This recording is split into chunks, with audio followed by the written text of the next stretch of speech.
ময়মনসিংহে জুলাই যোদ্ধাকে কটূক্তির ঘটনায় উত্তপ্ত হয়ে উঠেছে পরিবহন শ্রমিক ও ছাত্র সংগঠন।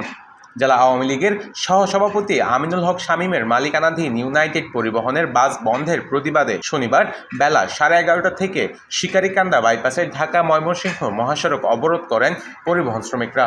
এতে সব ধরনের যান চলাচল বন্ধ হয়ে পড়ে, সৃষ্টি হয় দীর্ঘ যানজট। ঘটনার সূত্রপাত হয় শুক্রবার হালুয়াঘাটের গ্যাজেটভুক্ত জুলাই যোদ্ধা আবু রায়হান মাসকান্দা বাস টার্মিনালে ইউনাইটেড পরিবহনের বাসে উঠতে গেলে পরিবহন শ্রমিকদের সঙ্গে বাগবিতণ্ডায় জড়িয়ে পড়েন। তাকে জুলাই যোদ্ধা বলে কটূক্তি করা হয় বলে অভিযোগ জানিয়েছেন। এই ঘটনার পর বৈষম্য বিরোধী ছাত্র আন্দোলন ইউনাইটেড পরিবহন বন্ধের দাবি জানায়। শ্রমিকরা বলছেন, শুধু একটি পরিবহন বন্ধ মানা সম্ভব নয়, এতে বহু মানুষ ক্ষতিগ্রস্ত হবে। তাই তারা ক্ষুব্ধ হয়ে পুরো সড়ক অবরোধ করেছেন। ময়মনসিংহ প্রতিনিধি রেজাউল করিম রেজার পাঠানো তথ্য ও ভিডিও চিত্রে নিউজ ডেস্ক, প্রতিদিনের কাগজ।